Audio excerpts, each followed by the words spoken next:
আমি আজকে যে বিষয়ে আপনাদের সম্মুখে বলবো সেটা হচ্ছে আমাদের বাংলাদেশের সাধারণ মানুষ খেটে খাওয়া কৃষকের জল্পনা কল্পনা থেকে এবং কি দেশপ্রেমিক বিবেচনার দিক থেকেও এই লক্ষ্য উদ্দেশ্যগুলো আপনারাও আমার মতো পর্যবেক্ষণ করতে পারেন। আমি আমাদের বাংলাদেশের যে কৃষি যে জমিগুলো রয়েছে সেগুলো নিয়ে আমাদের সরকার, কৃষি উপজেলা কৃষি অফিসাররা, সরকার মন্ত্রণালয়, কৃষি মন্ত্রণালয় বিভিন্ন উদ্যোগ গ্রহণ করেছেন কীভাবে কৃষিকে বাংলাদেশে এগিয়ে নেওয়া যায় এবং কি বিশ্বের দরবারে কৃষিকে সর্বোন্নত দেশ হিসেবে পরিণত করা যায়। ইতিমধ্যে আমাদের দেশ কৃষিতে অনেক দূর এগিয়ে যাচ্ছে প্রতিনিয়ত, কারণ বাঙালি খেটে খাওয়া রক্তই বাঙালির আসল রক্ত। আসুন আমরা আমাদের কৃষি জমিগুলো নিয়ে কিছু আপনাদের সম্মুখে কথা বলি। আমাদের বাংলাদেশের যে কৃষি জমিগুলো আছে, আপনারা যদি একটা জিনিস চিন্তা করেন, সেই কৃষি জমিগুলো প্রতিনিয়ত কিন্তু নষ্ট হয়ে যাচ্ছে। বিভিন্ন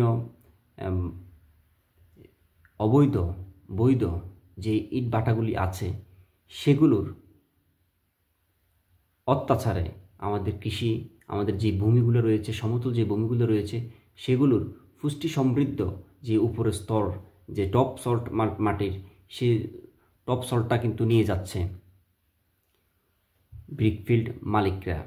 তারা বৈধভাবে নিয়ে যাচ্ছে অর্থের বিনিময়ে, কিন্তু সেই অর্থের বিনিময় কতটুকু দেশের গ্রহণযোগ্যতা আসবে এবং কি দেশের অর্থনৈতিক উন্নতিতে সমৃদ্ধ আসবে সেটা বিবেচনার বিষয়।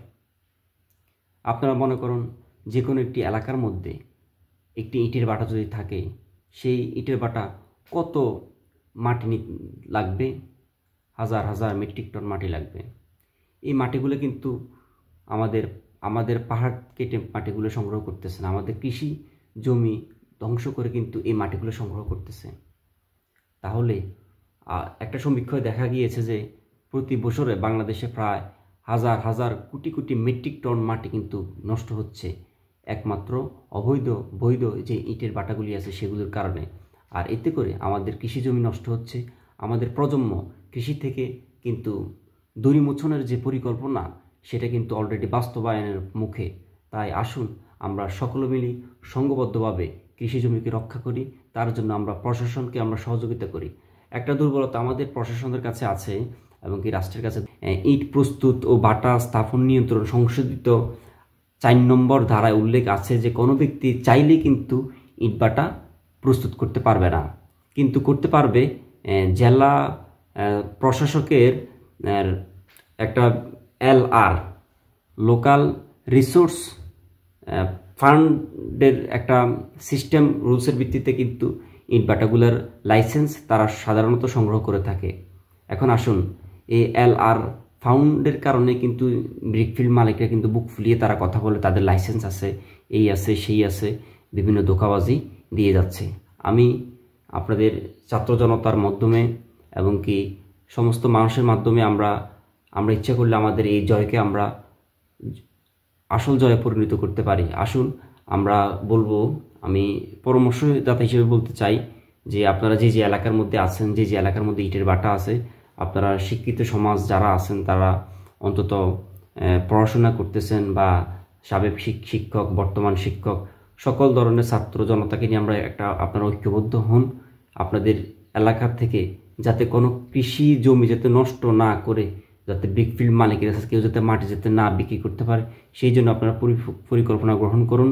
তাছাড়া যে গ্রাম অঞ্চলে যারা সাধারণ কৃষক আছেন তারাও একটা কমিটি গঠন করুন, যাতে করে আমাদের এই এলাকা থেকে, আপনারা যে এলাকা থেকে ভিডিওটি দেখতেছেন তারা এরকম একটা সংঘবদ্ধভাবে তৈরি করেন, যাতে আপনাদের এলাকা থেকে যাতে এই মাটিগুলো যাতে অবৈধভাবে যাতে ভূমিদস্যুকরা যাতে নিয়ে যেতে না পারে।